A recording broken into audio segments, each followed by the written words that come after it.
It was my pleasure to be in Eureka, Illinois with Ivy, and it's always my pleasure to teach for Leadership Institute. I'm here quite a bit at this campus in Arlington and have traveled the country speaking on behalf of Leadership Institute for their youth leadership schools. So if you ever think that the movement is dead, come to a youth leadership school, and it is so exciting to see that there are young conservatives all across this nation who are excited about political training, about political technology. They want to learn how to win, and this is a great place for them to learn how to do that. And I am always pleased to be here, and thank you, Morton, for inviting me today and for including me in this Wednesday breakfast.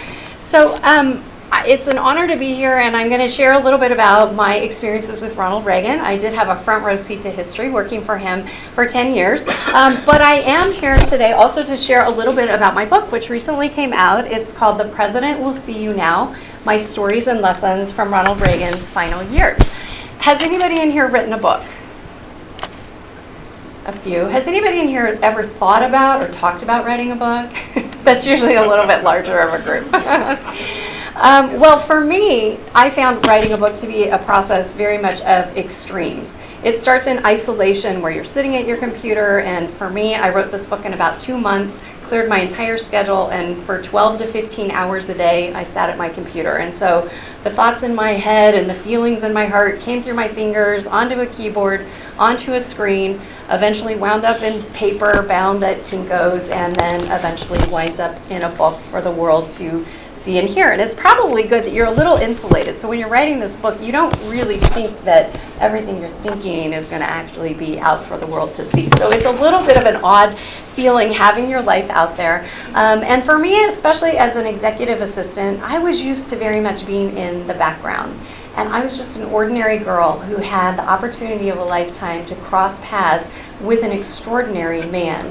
And at first, I actually tried to kind of write myself out of my own story. I wanted to just talk about him. And sometimes I think that's our tendency, to not tell our own story, to back away from it. But my publisher gave me some advice early on, which I stuck to every day from that point on in my writing. And he said, not everybody can relate to being President of the United States, but everybody can relate to one part or another of your story. And so tell your story, because that's what people will be able to relate to. And so in the pages of this book, I hope that you will find things to relate to. Most of us in this room can remember being young and green and stepping into a place for the first time that seemed way too large, and we didn't know how we would ever fit in there. And then hopefully we come to a place in the middle of our life where we find our footing, and we realize that we can be contributors in a space that initially felt foreign. And then we've all, unfortunately, probably been at a place in life, too, where life throws you a curveball. In this case, it was Ronald Reagan's diagnosis of Alzheimer's. And what do we do with that? How do we find within ourselves a heroic strength to go on? Can we find balance in the middle of imbalance? And can we find a way to live life joyfully, even in the middle of crisis? And in telling my story alongside his, I really want to take you with me. In the pages of this book, you will get to see him as I saw him. You'll get to travel with us everywhere we went. You'll get to have a front row seat to everything that I observed those final years of his life on into his final twilight years. And through my lens, you'll experience the exhilaration, what it was like to meet him for the very first time. Has anybody in here met Ronald Reagan? A few fortunate people. Well, if you haven't, you'll get to meet him in the pages of this book. You'll get to see the affection of respect and the outpouring of love for this man every time we stepped foot outside of his office door. You'll get to savor Ronald Reagan's humorous moments and quiet moments of reflection. You'll actually be in the room when the devastating news of Ronald Reagan's Alzheimer's disease is revealed to me and to the staff. And you'll be part of sharing that sad news with the rest of the nation. You'll get to visit President and Mrs. Reagan in their private home during their years out of the public eye. And you'll share in the heartbreaking moment when at the president's bedside, I said my final goodbye to him. And in my experiences, I hope you'll find your own, and that you'll discover that even pain and heartache can produce growth and greater confidence in your abilities and confidence in yourself. And you will realize that you're stronger than you ever imagined. And you'll realize that life is a beautiful circle and that it can end how it began, hopeful optimistic, full of faith and love for others and for this great nation, even when it's not the fairy tale ending that we all wanted, especially in Ronald Reagan's case. So those are in part some of the lessons of my years with Ronald Reagan that you'll find in the pages of this book. And what a remarkable 2 months it's been. The book came out in February, and I knew that flag-waving, Reagan-loving patriots would respond to this book, and I'm proud to have been on Fox and Friends and in the 700 Club, the 5 Washington Times, 2 NRA publications, and a top pick for Conservative Book Club. But I think I'm even more proud of the fact that the book has been featured on the Today Show and in the Huffington Post, People magazine, and even listed as a top must-read book for Harper's Bazaar, which is a women's fashion magazine. And so why all the interest? I'd like to think it's a good book, but I realize it's, I think, probably bigger than that. I think there's a longing for the Reagan-esque values of civility and kindness, which he represented. Not just in our politics, but in our society. There's a longing for that today. And he, in so many ways, was a symbol for the best of what we can be collectively and individually. A nation of principled leaders, of optimism, of vision, of faith and civility, and confidence in ourselves and in our united purpose. So the question I get asked most often is, so how did it all begin? So I thought I would dive into the pages of the book and take you to my first meeting with Ronald Reagan.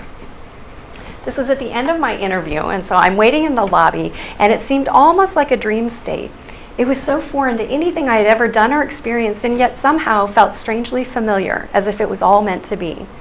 The door nearest me suddenly swung open, and 4 Secret Service agents in suits and ties with earpieces, radios, and with guns holstered under their coats walked hurriedly toward me. Did they know who I was? Did they know what I was doing there? Were they going to shoot me or arrest me? And then, behind the lead agent, I saw 2 older gentlemen in golf attire. Wait, was it? Could it possibly be? It was the president, and it was his golf buddy, Walter Annenberg.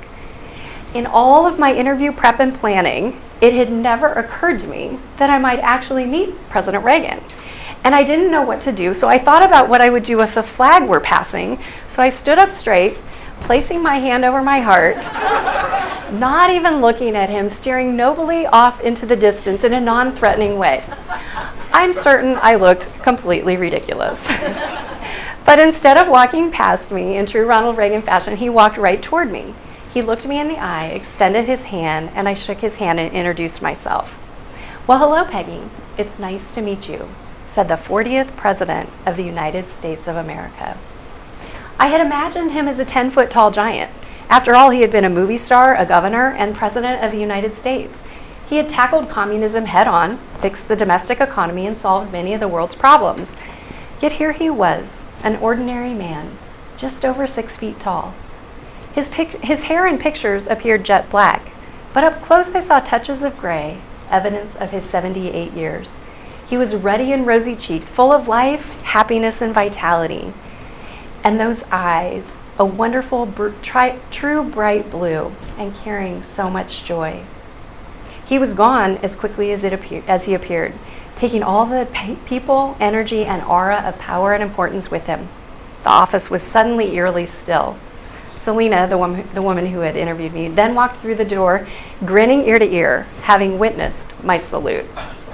It's pretty incredible meeting him for the first time, isn't it? You should have warned me, I said, still trembling inside. No, it's much better this way. And though I felt I had horribly embarrassed myself, I had to agree. She then handed me parking validation stickers and said, I was going to wait to call you tomorrow and leave you hanging in suspense for at least a while, but I already know I want you to work with us here. So can you start interning on Monday? Yes, I could. So I held it all together until I was outside the building. I didn't know whether to shout for joy, cry, or drop to my knees in prayers of thanksgiving. I was so overwhelmed by all that had just happened that I started laughing out loud. The preposterousness of it all, me, him, this office, Fox Plaza, Avenue of the Stars. We had met, he shook my hand, and now I work for him? I didn't have any idea what Monday would hold, but I knew with confidence that my life would never be the same after that day, and in fact, had already changed.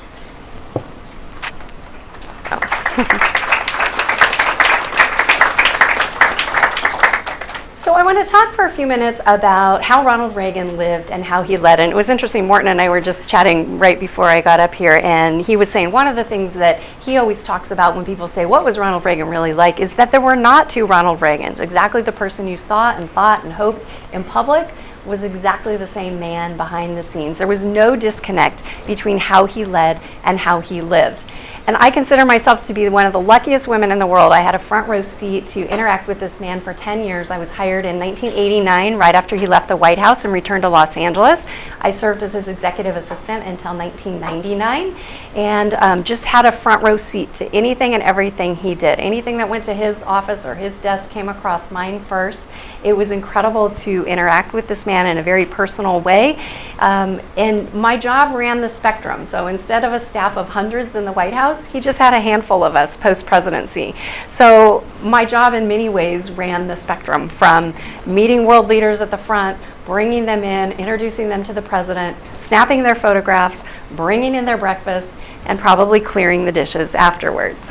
So it ran the spectrum from making sure he had cash in his pocket when he went to get his hair cut, to making sure he had toothpaste in his bathroom when he wanted to brush his teeth, to, picking up phone calls from Buckingham Palace. Totally ran the spectrum, and what a great opportunity to interact with him all those years. And there was nothing like having that front row seat and that personal interaction, and to be able to see that true Ronald Reagan behind the scenes. And he's one of the few people, I don't know if you've ever had somebody that you idolized from a distance, and a lot of times you meet them and you're a little disappointed, and you think, oh wow, I'd really thought that they were better or different. Ronald Reagan was one of the few people that, regardless of the pedestal you had put him on, when you met him, he was even better and kinder and more gracious and warm and charming and handsome than you had ever even imagined.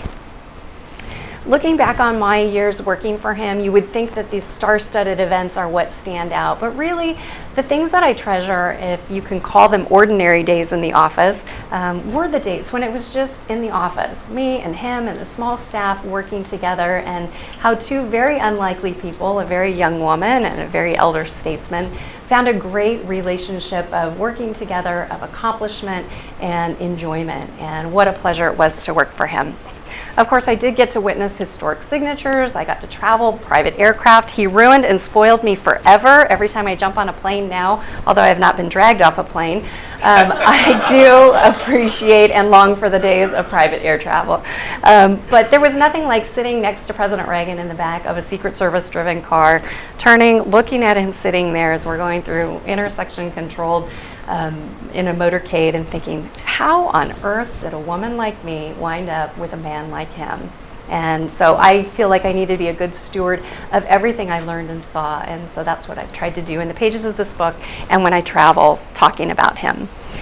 So I also got to be his post-presidency photographer, and I don't know if you've ever thought about how we get photos of private meetings, but when everybody leaves the room, the photographer gets to stay.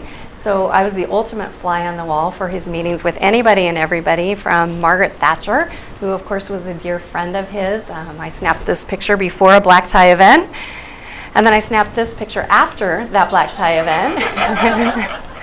If you can see, the ladies have got their shoes kicked off, and the president's got his eyes rolled in the back of his head as if to say, come on, ladies, stop talking so we can go home. I'm sure no men in this room can relate to that, but he was a real man. He did want to go home at the end of a long day. And I love this photo because it seems ordinary enough until you realize I snapped this right as the elevator doors opened and Margaret Thatcher stepped out. And you can see the look on his face. He's like a little kid, so excited to see his great friend. And you realize that there was a depth to that friendship, and it was very personal. And one of the things that I learned about diplomacy from Ronald Reagan is that it's not based on rhetoric. It is very relational, and it's not based on politics. It's very personal, and wouldn't it be great if we did diplomacy more Ronald Reagan's way, and think of all that could be accomplished if we did it a little more his way. Post-presidency, they came in droves to see him, which is interesting because they didn't need to come for political or diplomatic or protocol reasons. He was a former president. He couldn't do anything for them, but they came because they wanted to. They liked him. They had a relationship with him that they wanted to continue long after he left the White House. So people came like Gorbachev, Prime Minister Nakasone from Japan, Helmut Kohl from Germany, Prime Minister Brian Mulroney from Canada, Lech Walesa from Poland. Even Mother Teresa came from Calcutta. I met a saint. That was pretty cool. She just got sainted. I snapped this picture. That was pretty amazing. But he was a man of authenticity. Of course, he loved the pomp and circumstances of being president and could dress up in black tie and with the best of them. But there was nothing like seeing him up at his ranch. There was an authenticity about him that was true regardless of where he was or what he was wearing. He loved taking people up to the ranch. He took Margaret Thatcher up there. She doesn't look like she owned very much ranch attire. That was about as dressed down, I think, as Margaret Thatcher gets. But you can tell President and Mrs. Reagan were definitely enjoying their time at the ranch. And if anybody has seen the ranch or knows anything about the ranch, it is not a palatial presidential retreat. It is a very modest adobe home that was first built at the end of the 1800s, and so not really a show place to take a head of state, but certainly a place that Ronald Reagan loved and was proud of, and that authenticity of the genuine person showed through when he was there. It truly was where his heart was. Brian Mulroney definitely came ready to enjoy the ranch, and it was funny to watch two world leaders bouncing around the back of an old beat-up Secret Service-driven Suburban, telling jokes and laughing and carrying on kind of like fraternity brothers. There was nothing, though, like seeing Ronald Reagan behind the wheel of his Jeep, and you really didn't want to be a passenger in his car or stay on the road because this man had not driven in 8 years, and it was a stick-shift Jeep, and so he looks very thrilled, like a teenager behind the wheel. The head of his Secret Service detail does not look quite so thrilled behind him, and yes, that's Gorbachev riding shotgun. And in fact, when we were taking Gorbachev up to the ranch, Ronald Reagan asked me if I would get a present for him, and he thought it would be nice to present him with a Stetson cowboy hat. And he said, kind of tongue-in-cheek to me, looking at me with that typical Ronald Reagan twinkle in his eye, he said, "But it might be hard to find one in Gorbachev's size because he has such a big head." Now, I don't know whether he meant that figuratively or literally. He had just been named the Time Man of the Year at that point, but it then evoked the question of what is Gorbachev's hat size? And we can't just guess, and it has to fit and has to be right. So it turned into this worldwide quest to figure out what hat size does Gorbachev wear. And I write an entire chapter. It doesn't seem like it could be a chapter, but back before the days that you could Google Gorbachev's hat size, I had to wait in the office until 10 o'clock at night to call Moscow at 8 in the morning to find somebody who spoke English, who had any clue what I was talking about.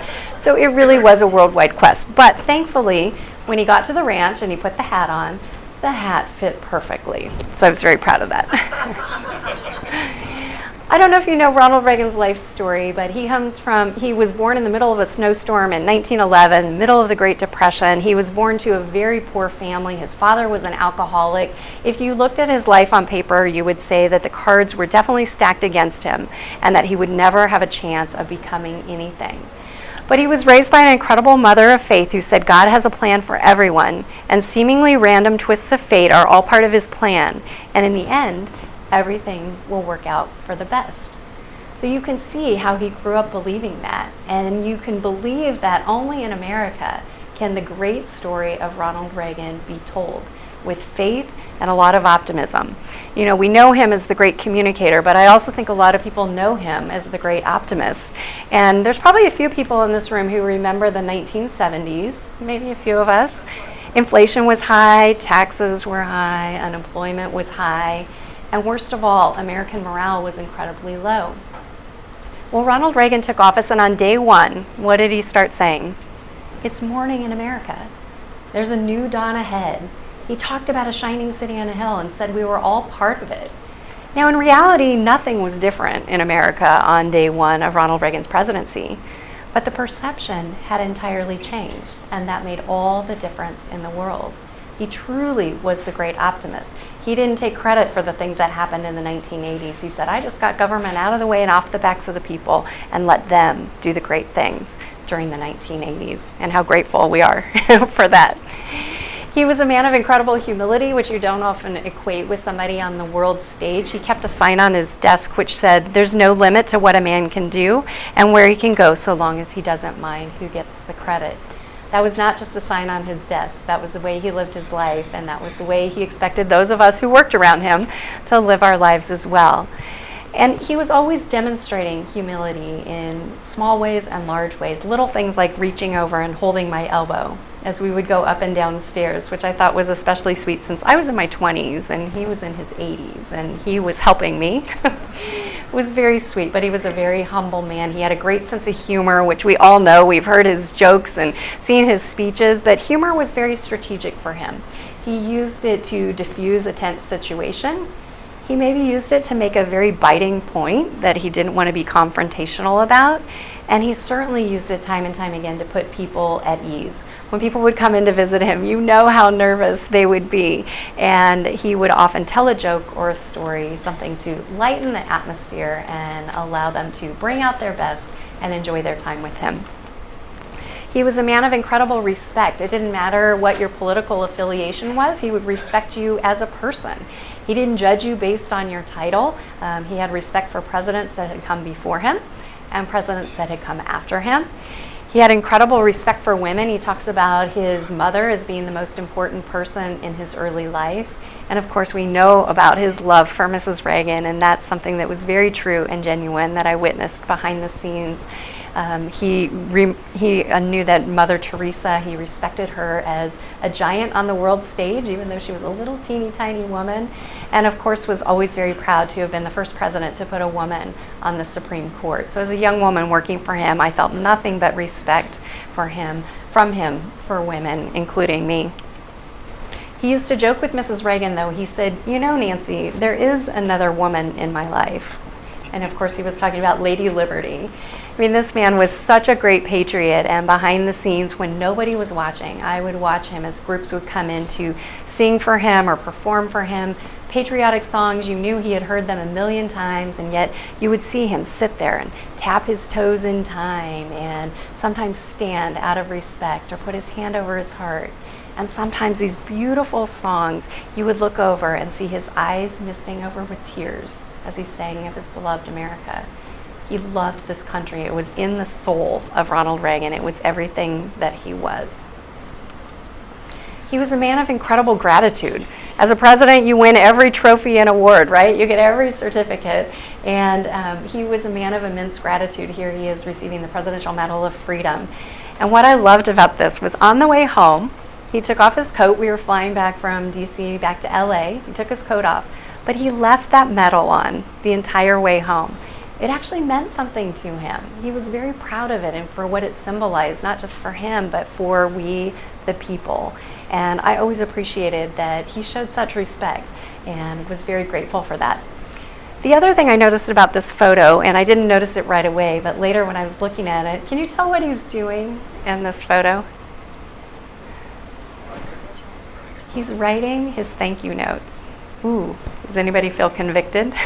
By the way, he had an assistant who would have been more than happy to do that for him. But here he is on the way home from Washington, D.C., putting pen to paper himself and saying exactly what he wanted to say.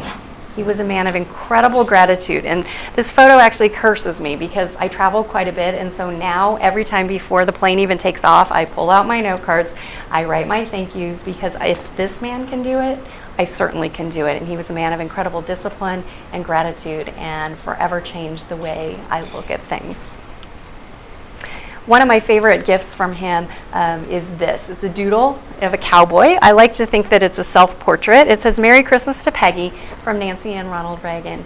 And he gave this to me as a Christmas present one year. And what I love is he was a little apologetic giving it to me. And he said, "You know, I wanted to get you something nice for Christmas, but you do all my shopping." And I wasn't sure what I could get you without involving you. So I made this for you, and I hope you'll like it. And what a special treasure, because it was from his pen and from his heart. And there's nothing that I treasure more than this symbol of gratitude from him.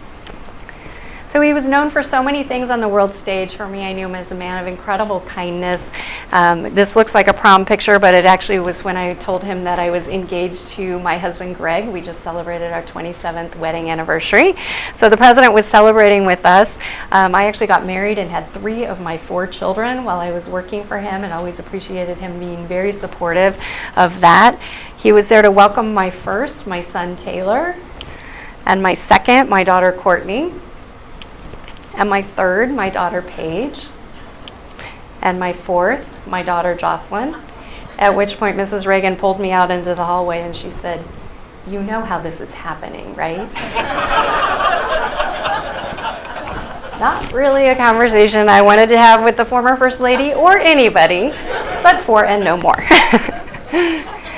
But he was terrific with my kids, interacting them just as a loving grandfather type figure. My kids loved him, and the great thing about kids is they don't get bogged down by titles. They like somebody because they know that person likes them. And so my kids were very comfortable with him, celebrated birthdays and Halloween and Christmas, and would go to his office and swim in his pool. And there was nothing like walking through the Los Angeles Zoo, seeing Ronald Reagan pushing your kid's stroller flanked by United States Secret Service. Kind of crazy. But for the kids, it was very normal. It was all they knew. And so my son, sometimes in the evening, I'd be dressed up, and he would look at me and say, "Mommy, are you having dinner with Daddy or the President tonight?" It was all the same to him. The office kids would get together and say, "You be the First Lady, I'll be Secret Service." They'd tuck to their sleeve, peek around corners. It was all very fun and normal to them. And even my husband Greg got in on the action. Every now and then on Friday afternoons, Mrs. Reagan would call and ask for Greg, which the first time was a little surprising. But then I learned the system, and she called and said, "Greg, Ronnie really needs a 4th tomorrow, and I'm wondering, could you possibly play golf with him?" So of course my husband would say yes. He'd hang up the phone. He'd turn and look at me and say, "Peggy, I was dying to mow the lawn tomorrow. I really couldn't wait to just tackle that honey-do list of chores from top to bottom, but duty calls. I must serve my country.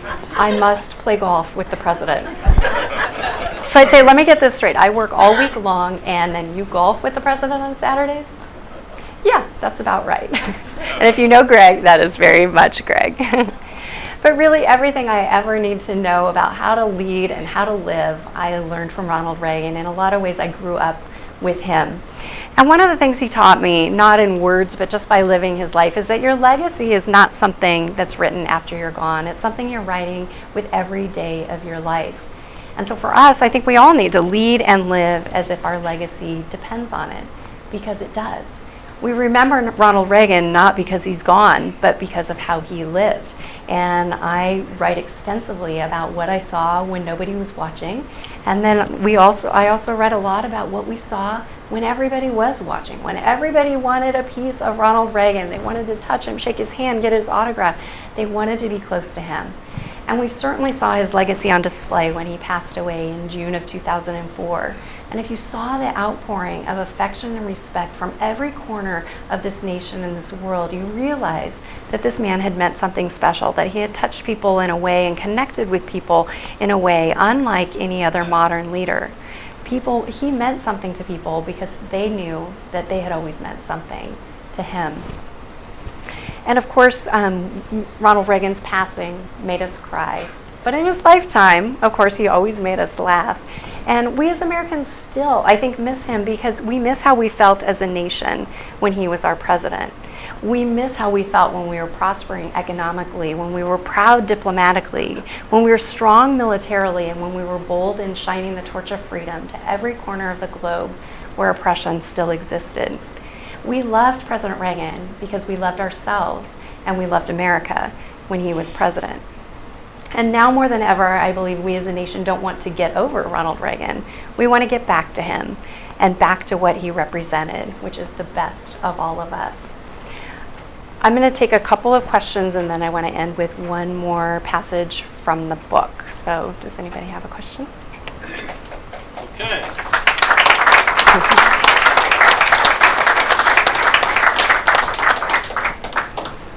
Question. Barbara. How did you happen? Wait for the mic, please. How did you happen to get into the track to be interviewed for that job in the first place? What led you there? Yeah. So I was a college student at Pepperdine. I was a communications major, and there happened to be a great communicator in the White House that I followed very closely. I was always that nerdy little kid that loved president and government and the White House and was just fascinated by it, which would be normal around here. But I grew up in Southern California, and especially as a girl, I was really, really probably a little strange. Parents didn't quite know what to do with me and said, good luck with that. But my dad raised me to believe that somebody's got to have the job you want, and it might as well be you. And I believed him, and so when Ronald Reagan came to LA, I thought if I could work any place in the world, I would work for him. So I wrote a letter to the office, was shocked to get called in for an interview, and I have to believe it was meant to be, because on paper, it really doesn't make sense. In the back, the gentleman with his hand up. Yes.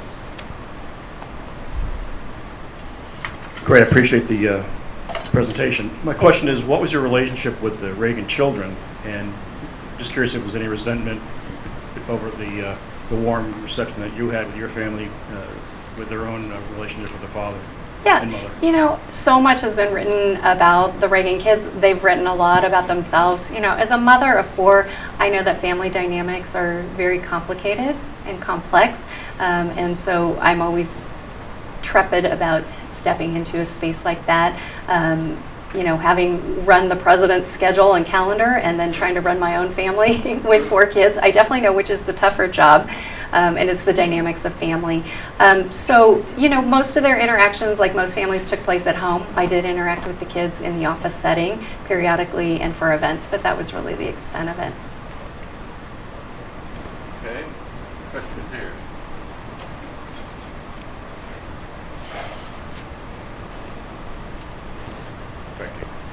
Thank you again, Peggy, for coming out and talking to us. My question... Mike, closer to you. Hello? Can you hear me? Yeah. Okay. Today's climate, global climate, and with social media being such a big deal, and you working so closely with Ronald Reagan, how do you think that he would have handled situations today, knowing that you worked so closely with him back then? Yeah. You know, his communication style was always about talking to people. Not above them, not beneath them, but to them. And even though he was the oldest president until Donald Trump, I believe he would have been heavily engaged in social media because it was important to him to bypass the spokespeople and go directly to people. In the 1980s, he did it through his weekly radio addresses. He also called the network cameras into his office time and time again and looked through that lens and came into your living room and told you what he wanted to say. So I believe he would have been heavily engaged in social media. He'd probably be a tweeter. And so, yeah, I think he would have gone to where the people are, especially to the young people. He always believed in the power and the promise of the next generation. And so he definitely would have been engaged in social media, I have to believe.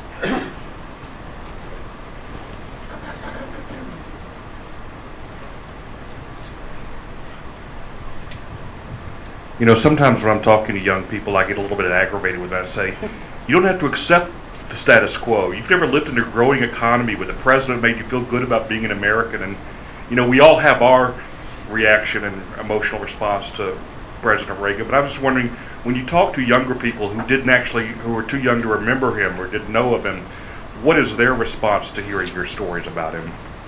Well, a lot of it depends on what their parents' response was to Reagan.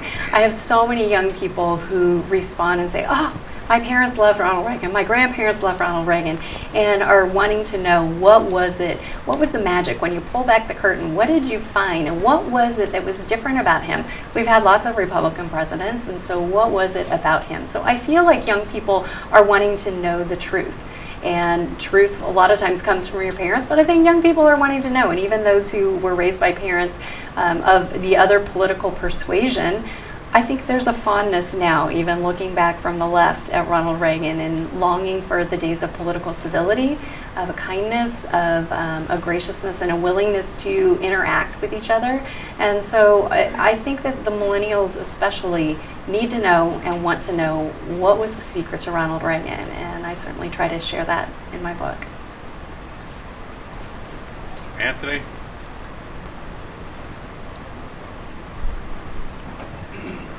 Thank you, Peggy, for a great presentation. You spoke about Ronald Reagan's optimism and about his belief and his vision on a shining city Yeah. on a mighty hill. Yeah. What do you remember from President Reagan's views on American exceptionalism that he fought so much as a president? Yeah. You know, what I would speak to is as the great communicator, he was very strategic always about the language that he used. When he was putting together a speech, he would change one or two words from a negative word to a positive word. Instead of, never forget, he would always say, always remember. And so he always knew that there was a better way, that there was a more excellent way, that there was a more inspiring way to say everything. And that's what he truly believed. And so he wanted that to come out in the language that he used and in the way that he spoke. And so he truly believed that America's best days were yet ahead, which is why he was so connected to the next generation, which is why he overwhelmingly won the votes of young people when he ran for re-election in '84, and really always saw an inspiring vision for the future. Even in his final years, he continued to be a man of faith and of hope and of optimism, even though he knew that most of his days were behind him. Okay, I guess one more question. Okay, yeah, and then I want to end with one quick passage. You showed several pictures of Mr. Reagan with world leaders. Did he ever have any visitors from his other life, from the movie industry? Definitely movie industry, and also a lot of people from the Midwest. I would get lots of letters across my desk, and if they were addressed to Dutch, I knew that it was probably somebody who had come from the Midwest and grown up with him. And it was always cute because when he would respond to them, he would always sign his letters Dutch back to them. So yeah, lots of movie connections still. Definitely some deep roots with the Midwest and people from there. There's a funny story I tell in the book about a man from the Midwest who comes and brings in a piece of artwork, and I'll leave it at that, but it's a fun little chapter of trying to figure out how to diplomatically handle a situation when the president and I had a difference of opinion. So let's just say, like any good woman, I got my way, but he was happy. So can I read one more quick passage? All right, perfect, and then I will end. So, let's see. Okay, so has anybody been up to the Reagan Library? I want to read one quick passage that is what it was like to go to the Reagan Library with Ronald Reagan himself. One particular visitor who loved going up to the library time and time again was President Reagan himself. Whether it was to showcase this beautiful historic facility to a friend or head of state or to open a new exhibit, there was nothing like walking through the museum exhibits with the president and seeing how people would respond to seeing him there. They had come to learn about him, never imagining they would ever meet him. It was a little like the movie Night at the Museum for some of the guests there, where history literally came to life. People responded in two distinct ways when they saw him. The first group, as I had done, took a step back, as if observing him from a distance was enough, or perhaps too much. The second group made a beeline for him, which drew a quick response from the Secret Service, putting out their hand to shake his. It was as if they had rehearsed this moment 1,000 times and were fully prepared when their chance meeting occurred. There wasn't much in between, an interesting though unscientific observation of mine. Kids, I noticed, usually fell into the second category, bold and unafraid to approach him. They loved him, and he loved nothing more than being surrounded by a giggling group of school kids at his library. I usually had to pull him along to keep him on schedule. The kids would boo me, but the president would just laugh and point to me, saying, "She's telling me I need to go now. I better do what she says." One time we were getting ready to leave the library, and the sky was especially clear, and the sun was beginning to set. We saw a distant glimmer of the ocean in the distance, and it felt as if we were on top of the world and could see forever, atop a steep slope down to distant houses and fields. The president paused for a moment. As we stood silently, side by side, he looked over his left shoulder at his future memorial site, poorly disguised behind a few low hedges, the place where he and Mrs. Reagan would eventually be buried. He squared his body so that it perfectly matched the angle of the burial site, and he turned to me and said, "I think I'll enjoy this view." He laughed to diffuse an otherwise awkward moment, and in spite of making me smile on the outside, just the thought of the day when we would lay him to rest there pained me deeply. He, however, seemed unaffected by the joke, comfortable to the core in who he was and in the remarkable life he had been given. I savored this quiet, peaceful moment and lingered extra long that day to enjoy the incredible view. both the beautiful landscape in front of me and the iconic profile to my left lit beautifully with the warm glow of the setting California sun. Thank you so much for today.